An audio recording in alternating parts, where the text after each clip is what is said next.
All right, man, peace. So I'm just here going through my DVR. And of course, on the Skip and Shannon show, they had the quote unquote Reverend Jesse Jackson. He's going to speak on a myriad of topics. They're going to talk about it. And of course, I'm going to chime in. Yesterday, the national anthem protests continued around the NFL. The 49ers once again had the strongest showing with 8 players kneeling during the anthem. This came just days after NFL owners and players met in New York to discuss social issues, and they will reportedly meet again next Tuesday.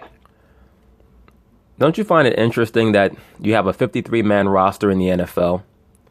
They state that the San Francisco 49ers had the largest showing of players protesting, which is 8. So basically a little under 1 out of every 7 players, or pardon me, a little bit more than 1 out of every 7 players decided that they were going to kneel in quote unquote protest, really in veneration of the national anthem. But instead of them concentrating on the other, 45 players who were not kneeling, they chose to concentrate on the 8 players who were kneeling. That just goes to show you what the agenda of the liberal sports media is, to highlight dissension and to highlight discord, because that is what they're trying to promote, chaos. Okay? I wonder if you were to ask any of these 8 men that are kneeling supposedly in protest of the flag and of the national anthem or of Trump or whatever they're kneeling for, if you were to ask them anything about what their end game is, or anything pertaining to something of substance in regards to so-called black people, I guarantee you they would pretty much not know. And I would love to be wrong about that. But I just know how easy it is to manipulate the two-dimensional thinking black male. It's just way, way, way too easy. But anyway. We're joined now by Reverend Jesse Jackson. Welcome to Undisputed. What an honor. How you're not. Yeah. You guys come. This is just a little old Undisputed. You guys come across so strong. Oh. Look at Jesse. Jesse mumbling his words. He really just want to ask Joy out on a date. Reverend definitely should be in quotes. The only reason why he wanted to become an ordained reverend is because he understood by watching people like Ralph Abernathy and Martin Luther King that the easiest way to prominence and the easiest method to gain legitimacy in leading civil disobedience was to become an ordained minister or reverend. This guy, the only time he's ever texted me, he was at the Super Bowl in New York. He picked the Seattle, I picked the Broncos, obviously. He rubbed it Yeah, in? so a couple of days later, I get a text out of the blue. Whoa. I think the Seahawks just scored again. Throwing some shade. I like it. Shannon name dropping. He just wants you to know that he got Jesse Jackson's phone number. Well, how much impact do you think the protests have had so far? It has raised the consciousness about a lot of issues. For example, the very ownership of the league does not reflect national IQ. It says a lot about the social strata. The song itself has great meaning to us, the national anthem, but it's written by a slave owner, Francis Scott Key, and they never sing the third verse. No refuge could save the hireling and slave from the terror of flight and the gloom of the grave. Yeah, I wonder if Jesse Jackson knows that the term hireling and slave does not denote so-called black people. Right? A hireling literally means an employee. Right? You work for your hire, meaning you work for your wage. Right? That's what a hireling is. Now, in regards to the term slave, you also had Caucasian slaves. Now, by the 1800s, slavery was considered a mostly race-based institution. There's no doubt about that. But so-called slavery in America, or chattel slavery, did not start off being exclusively white master black slave. Okay? So the reason why it's taught that slavery was always a race-based institution in America is for mental manipulation. It's a way to promote a ruling class mentality in Caucasians and a way to promote a slave mind in the so-called black man. Right? As I've stated numerous times on this channel, the term slave actually is in reference to the Caucasians who were living in Eastern Europe, who were called Slavs, just meaning servants. They were vassals to the Byzantine Empire, which was ruled over by so-called black people. Okay? So the person in America who, through a court case, established chattel-based, meaning lifelong slavery, was a so-called black man named Anthony Johnson. Right? The so-called black man who owned another black man and did not want his contract to expire in regards to servitude took him to court and was able to justify owning him for the rest of his life. Now, what happened in the latter part of the 18th century, slavery started to become a convention that was mostly white ownership over so-called blacks. That happened in the mid to late 18th century. All right. But throughout the 1600s, 1700s, most of the so-called blacks that came into the Americas came here as indentured servants or refugees who were fleeing the wars of England and Europe, where you had well over 100 wars that were being fought throughout Europe from about the 1300s to the 1600s due to the upheavals over dissension in regards to interpretation about religion, and also race-based wars that were going on throughout Europe. Okay, and then of course you also had the indigenous so-called blacks who were already here, but they really just try to simplify race relations in history because once again they just want the so-called black man to think of himself as purely coming from slaves and coming here on sailboats, bringing 40 million people off the west coast of Africa. That's the narrative that they tell you, and they pack the so-called black man and woman in the bottom of a sailboat like a sardine can for 4 months. And, you just survived it and you were just brought here. And people believe that shit. But anyway.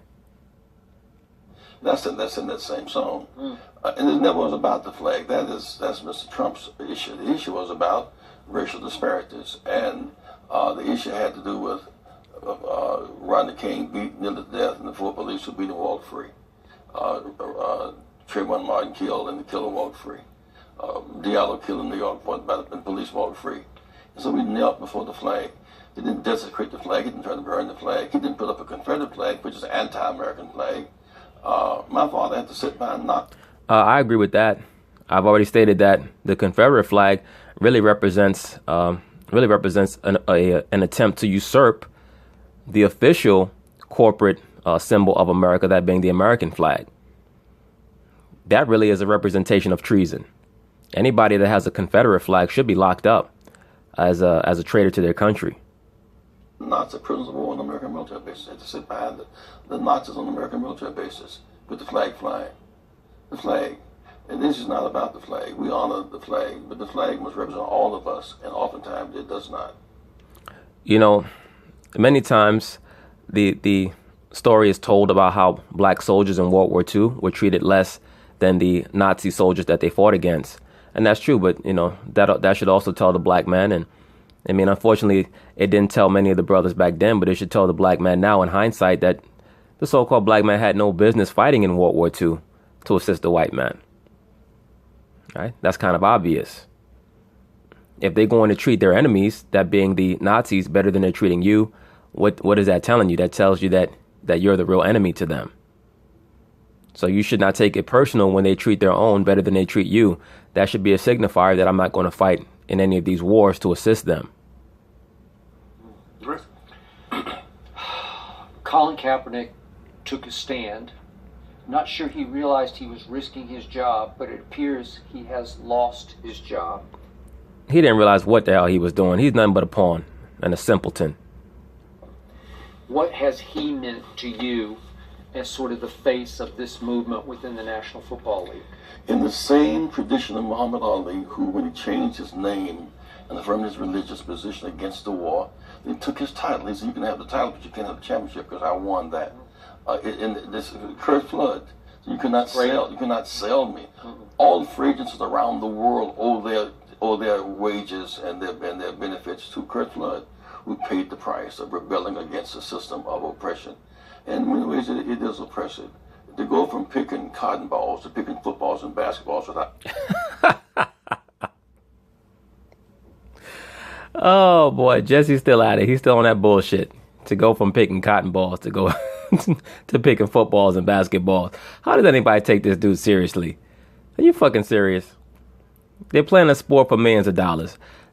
He actually demeans the thousands, the tens of thousands of black men and black women who actually were forced to pick cotton in the Deep South by comparing what they had to go through to a professional athlete picking basketballs and footballs, as he calls it. And continuously you see these people try to use the name of Muhammad Ali in comparison and juxtaposition to Colin Kaepernick to try to glorify Colin Kaepernick. Once again, Muhammad Ali was a member of a separatist, religious-based organization, the Nation of Islam. And the reason why he went against the Vietnam War was because he stated that he would only go to war for religious purposes, and he filed as a conscientious objector. Never at any point did he protest the American flag or anything like that. Now, he did start to preach against the Vietnam War because he was paid to when he went on those college speaking circuits. But, the modus operandi of the Nation of Islam was to not get involved in the affairs of the Caucasian. They did not speak for or against the Vietnam War. Ali only began to do it because that's who was paying his bills. A lot of these 20-year-old Caucasians wanted to hear him speak at these college campuses, so he started to speak out against the Vietnam War. And he started to build his brand as a guy who was against Vietnam because that's what was getting his bills paid while he was out of boxing. Without freedom is not very much progress. It's just a lateral move. And what strikes me is that in football, the reason why so many guys are standing when the president says, fire them, and we're talking about sons of bitches. These boys are not sons of bitches. They're sons of mothers who produce champions. They're not sons of bitches. The sons of mothers who produce champions. That's what they really are. And he comes that strong, and the president comes that strong. These guys have no guaranteed contracts. Let me say this. Everybody mad when Trump called the players sons of bitches. I hope that all those guys who got mad when Donald Trump called the players sons of bitches, I hope that they get equally as mad when these women go around calling each other bitch. Unlike basketball or baseball, there are no guaranteed contracts. So you stand today, but you don't play tomorrow. That means that there was a failure during the bargaining for the collective agreement, for the collective bargaining agreement. There was a failure there by the NFL Players Association. That has nothing to do with Donald Trump. That's workplace harassment. That's illegal. So how did you feel about Colin Kaepernick's grievance that he filed on collusion? Do you feel like he did get blackballed, or as Shannon calls it, whiteballed? He got whiteballed because 19 owners have come out directly from the president who said he should fire them and refer to them in vulgar language. They did collude. And if you get fired by one guy on this basis, you will not get hired by another. There's in fact collusion. I got to find out where Jesse is hiding his law degree. About his exercise of the First Amendment. So for Jerry Jones, a man for whom I have high regard in many things he has done, to say if you... Of course you got high regard for Jerry Jones. I'm sure that you guys have slept with some hookers together, because we know how Jerry get down. And Jesse, you were a member of the SCLC with Dr. Luke, a.k.a. Martin Luther King, where y'all was freaking off with a bunch of hoes every day and night. Y'all would protest during the day and freak off at night. So you know how Jerry Jones get down, and you got no problem with it because you was freaking off with Martin Luther King. All right, let's be for real. Neil, you're on the way out of here. For a guy with a no guaranteed contract, that's a lot to say. Rev, I want to read something that Arthur Blank said after the meeting on Tuesday. After they sat down with a group of these players that they invited to New York, and they sat around and they discussed how to get them to stand for the national anthem and what could the owners do. Mr. Blank said they understand the owner is a person with resources, and not just financial resources, but with relationships and contact that can help them on these social issues with knowledge and input and involvement. That's what we've been saying. Sir, I don't know how many times I have to say this to Shannon. Anybody can get knowledge and input and involvement. All you have to do is respect yourself. Nobody's going to respect you when you don't respect yourself. Period. Okay? For one race to constantly have their hand out to every other race saying, you must help me get to your level, that is unprecedented in history. That has never happened, and that will never happen. And unfortunately, people like Shannon Sharp and other liberal blacks, they're a victim of the liberal white propaganda that everybody owes you and everybody should assist you in empowering yourself. Right? People like Jesse Jackson know better, but he knows that the way that he makes money is by pushing liberal agendas. All right? Jesse Jackson been lying from the start, man. We need legislation to police officers how to interact with people of color, men and women, in their communities. Let me tell you something. If if it's that big of an issue where legislation actually has to be posted on how to handle people of color specifically in regards to police interactions as opposed to every other race, then all that does is exemplify even more why so-called black people need their own police force. All that does is prove my point, what I've been saying for the longest time. But once again, you know why black people don't want their own police force? Because then they'll actually have to respect the so-called black man. And they don't want to have to do that. The so-called black woman doesn't want to be in a house with a black man where they're having a dispute and she has to call the cops and 2 more black men show up. She doesn't want that. She wants there to be a possibility that 2 white men will show up to reinforce the subconscious rulership dynamic of white man, then women, then black men at the bottom. Okay? So our people are dealing with a bevy of mental psychoses that are not going to be solved by expecting other races to assist us, especially not white billionaires. I mean, the whole premise is ridiculous. We want social and racial justice for everybody. No, you didn't. You just said that you want legislation, particularly for how police deal with black people. So you don't want equality. You want preferential treatment. That's what you want. Because when you're talking about equality, that's something that does not exist and will never exist. The reason why the police deal with so-called black people in the manner that they do, number one, is because many police officers are raised in environments where they're taught to disdain so-called black people. But also they know intrinsically that because our people have such low self-esteem and such a lack of knowledge of themselves, that it leads to them being mentally unstable. So, of course, you're going to approach someone who you believe is more mentally unstable than the average person in a very precarious way, in a very fearful and intimidated way. It's going to lead you to make bad decisions. And then you compound that with a lot of the racist ideologies that you probably were taught from your childhood upward. And that is a bad mixture. That is why, once again, the only solution for the so-called black man and his issues is a restoration of culture and discipline and order over the woman and over the child. That's it. That's the only solution. All this other bullshit that Shannon's talking about is a smokescreen and a red herring. See, and people got so caught up with the flag. The flag is a symbol. It's a representation of what America is supposed to be. No, it is not. All the American flag is a corporate logo. That's all it is. America is a corporation under the Vatican and under Inner London, which is operated by the international bankers. That's all America is a subsidiary of that worldwide corporation, and the American flag is the corporate logo of the United States, aka the Corporation of Homeland Security. That's it. So this brother Shannon Sharpe, he's all bugged out, and I got love for him, but he's all bugged out of his mind with unreasonable expectations based off of what he's been mistaught.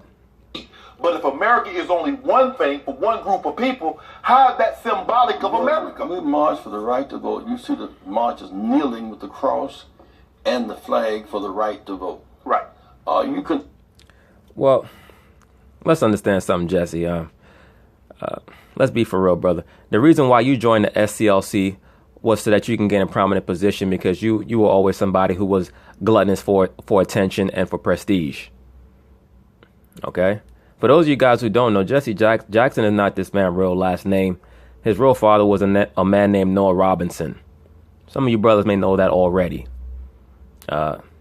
He went and he tried to act like he was going to graduate from the seminary. I believe it was the Chicago seminary that he went to, but he couldn't even finish that. Almost everybody who grew up with him says the same thing about Jesse Jackson, which is that he was a great talker, but he was not really into following through on the things that he always talked about.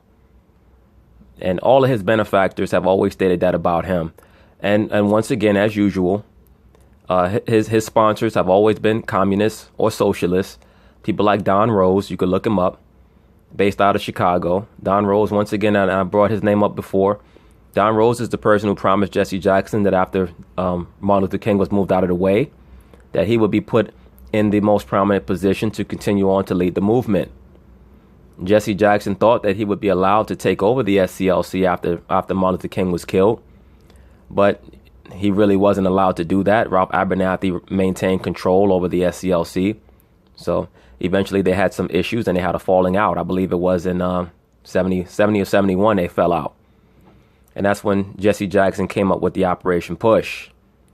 All right. When Jesse Jackson first came, he met Martin Luther King at Selma. Most of you guys are familiar with the movie Selma, about the march down there in Selma, Alabama.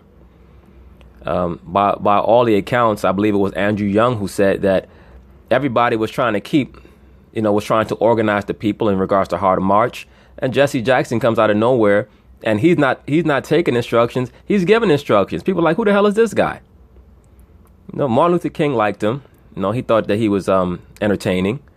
So he made him a lieutenant in the SCLC, and he put him over their economic branch known as, what was it called again? Operation Breadbasket. And he was put in the Chicago division of Operation Breadbasket. Breadbasket was based, like most of their programs were based out in Atlanta. I'm trying to remember what the guy's name was who ran Breadbasket. I believe his first name was Henry. I believe his last name was Bennett. I can't exactly remember, but I know his last name starts with a B. And he was a preacher out there in Atlanta who ran Operation Breadbasket. Martin Luther King put Jesse Jackson in charge of the Chicago division. Now, Jesse got in a lot of trouble because he oftentimes would start, of course, the modus operandi of socialists or communist reformers is to engage in protests and boycotts. So what Jesse was doing in Operation Breadbasket was he basically was starting to extort companies. He would say that we're not going to allow you access to any black labor unless you give me money. Right? You got to give me some money under the table. And also he wanted to put a lot of his people in key positions. But let him keep talking. You could, unless the marchers and the kneelers had been successful from the Carolina Panthers, Atlanta Falcons, to Dallas, it would have been illegal for those teams to play. Right. The success of Blank, the success of Jerry Jones, because we pulled walls down we lifted the flag, we knelt before the flag and the cross. Correct. And the praying is different than burning the flag or desecrating it. It's not flag desecration. And so when Trump to equate the flag with kneeling to the flag with patriotism, I get a man who dodged a draft 5 times because his feet was hurting, even to set up some standard for what is patriotism. It's not fair. Hey, as Stephen A. would say, fair is where they judge pigs. I mean, who actually believed that Donald Trump was going to go fight in a war? Donald Trump is what you call in America, a quote-unquote blue blood, even though that term blue blood actually is in reference to the original ruling families of Europe who were so-called black. But that's a whole other topic for another day. There was no way that Donald Trump, or Drumpf, which is his real name, D-R-U-M-P-H, which most of you brothers probably know already, there was no way that he was going to go fight in a war. Now, oftentimes they will have affluent sons of rich men go fight in wars because they have a political career that they're kind of engineering them for, and it's going to look good on their resume if they were in Vietnam or if they were in World War II. And they don't really get any combat. So Trump must not have been assured that he was not going to see combat. So, they found a way to keep him out of it. But rich Caucasian boys don't go to fight wars. That's not what wars are fought for. All right. After World War II, they used A. Philip Randolph. I'm trying to remember what was the name of the executive order that he and FDR passed to integrate the military. After World War II, they realized, why are we not allowing black soldiers to fight? Not only should we allow them to fight, but we should put them on the front lines. Let them take the casualties. So once again, it was communists like A. Philip Randolph, who was a so-called black man who wanted to push so hard for equality. All he did was assist the Caucasian man in deciding to put black soldiers on the front line and send them off to war to get killed. And that's why you saw in Vietnam a disproportionate amount of black men were drafted and put into the U.S. military on the front line, as opposed to World War II, when many times they were not allowed to be put in situations like a lot of their Caucasian counterparts to get casualties. Now, you did have different black battalions like the 761st Tank Battalion who saw a lot of battle during World War II. But a lot of these socialist reforms that are captained by black men like Jesse Jackson, or before him, Martin Luther King or A. Philip Randolph, kind of have been to the detriment of the so-called black man. But you know what? Let's let Jesse continue to go on. It's a diversion. Said John McCain was not a hero because he was captured, although John McCain could have come home earlier, but refused to because until everybody came home, he spent 5.5 years in a POW, as a POW, but called him a loser because he was captured. Well, that's the official story, Shannon. But he's patriotic. He was successful in shifting the issue from, like we wearing pink, they rounded the women Breast cancer. Breast cancer. Right. If the NFL were to, for example, take a month to focus on racial disparities, these kids come from broken homes. I met with students last week from several different colleges. On the football field, 80%. In the classroom, less than 6%. They know they're being used as to entertain, not to emancipate. Right. Hey, look, I've been saying that for the longest time. The so-called black man, many of these professional black athletes, they need to stop talking about how they're so blessed to be in the NFL and being in the NFL is a privilege. How can it be a privilege to be in a sports league where you make up 6% of the U.S. population, but you make up 75% of that league? Very clearly, they're targeting you. So clearly, it's a preference for them to have you. It should not be considered it should not be considered a privilege for you to be there. Right. And they're fully aware that they on the football field. You look at UCLA on the football field, and it looks like a great integrated school. Right. In the classroom, we go from March Madness to play ball to May Sadness at graduation time. Right. This was that March Madness to make sadness. Jesse been running that rhyme hustle for the longest time, man. I don't know why people keep falling for that bullshit. Well, look, as we all know, there's only so many athletic scholarships that they're going to give out. So there's no way that you're going to look in a classroom and see an equal percentage of black students in top level universities like USC or UCLA as you're going to see Caucasian students. That's just not going to happen. All right. So there's some need here to address what Kaepernick was raising in the first place. Racial injustice, that's the number one sin of our culture. Right. So let me ask you this. As you mentioned, the pink is a bring awareness. It didn't cure, it didn't solve breast cancer. It raised awareness. So now that Colin Kaepernick has brought this into our vocabulary, we talk about it. What's the next step? The next step is ain't shit gonna happen. Because I don't understand why Shannon Sharpe, who seems to be a relatively intelligent dude, I don't understand why he can't see the difference between breast cancer, which is not something that anybody believes is a hoax or not legitimate. I don't know why you're comparing that to racism, which if you talk to 10 people, they're going to have 10 different perceptions of what racism is and who it applies to and how it's relevant. So people like Shannon Sharpe who keep trying to force their view of things on other people, they're going to be perpetually frustrated. All right. Jesse Jackson understands the game. He understands that the game is really about getting money. That's why he wanted to either take over the SCLC or move on in the first place. All right. I already told you guys he was associated with a guy named Don Rose. Don Rose, by the way, was the press secretary for Martin Luther King. And if you do any research on Don Rose, he's an old time communist based out of Chicago, who, like I stated, was press secretary for Martin Luther King, and who took Jesse Jackson under his wing when he realized that Martin Luther King was starting to get disruptive and starting to get disobedient. He knew that Jesse Jackson was the one that he was going to groom for the future. Don Rose was also involved with the rise of somebody that you brothers might be familiar with named Harold Washington, who tried to run for president back in the early 80s. Harold Washington also had, of course, communist and socialist backing.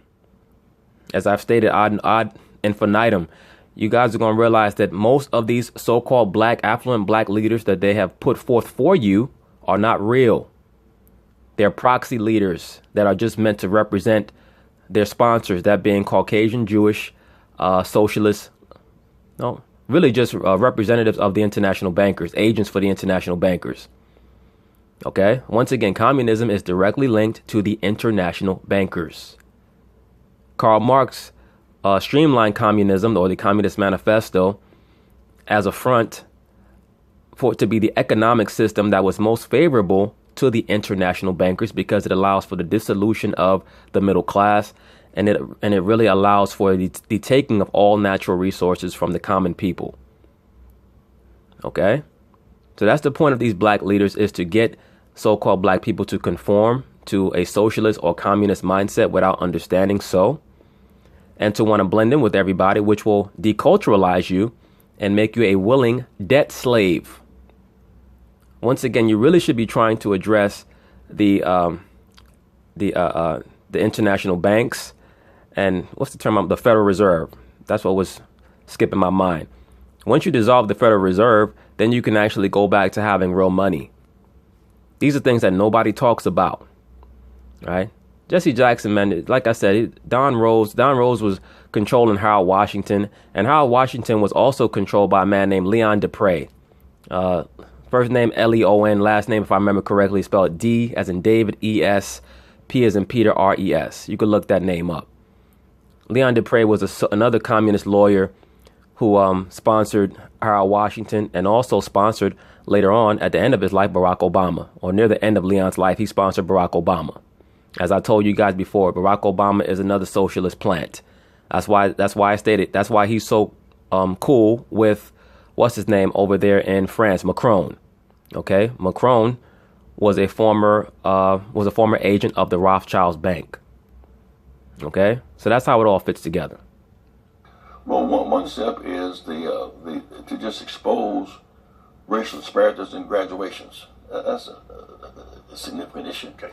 Look, the issue with racial disparity in graduation is the fact that our people are not being taught information that they're really interested in. All right, they're coming out of households that don't really promote learning. Why is that? Because our people are not interested in what's being taught, because most of this shit is bullshit, is narrative that gets taught.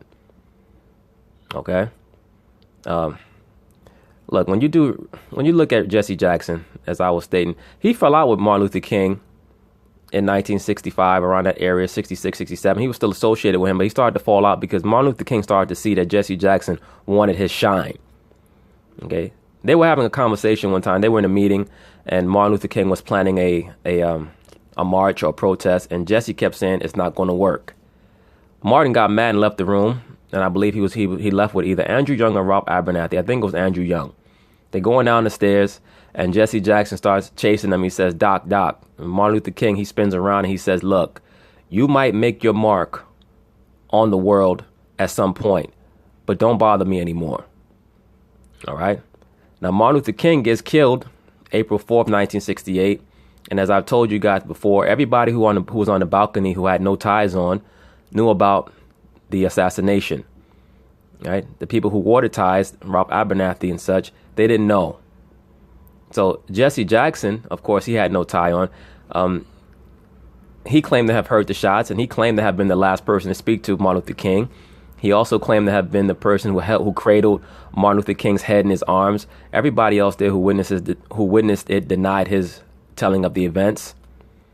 But Jesse Jackson wouldn't change his clothes for 3 days because he immediately booked TV shows through Don Rose so that he can go on TV with the same turtleneck that he had on with Martin Luther King's blood on it to try to glamorize himself. This is how depraved this dude is. All right? Then in 1968, after Martin Luther King is gone, he always going back and forth with Rob Abernathy because he wants to run the SCLC. Jesse Jackson's half-brother comes on, and Jesse Jackson's half-brother, Noah Robinson Jr., hates Jesse Jackson so much that he actually sides with Rob Abernathy. Jesse Jackson's brother was supposed to run the commercial side of Operation Breadbasket. So Jesse Jackson leaves Operation Breadbasket and forms Operation Push with backing by the communists and the socialists. And then eventually he forms the Rainbow Coalition, which is a company whose name he stole from Fred Hampton. Those of you who know Fred Hampton, he was a member of the Black Panthers who was murdered in the late 60s. All right. And the Rainbow Coalition was really meant to be a front to push globalism. That's why Jesse Jackson would court homosexuals and lesbians and say that, you know, all other races and the homos and the lesbians should team up with black people and Jewish people to get political power. And notice he said black people and Jewish people because he understood who was sponsoring him. All right. All this shit is fake. But, you know, I'm going to end it here because Jesse don't have anything else to say. But anyway,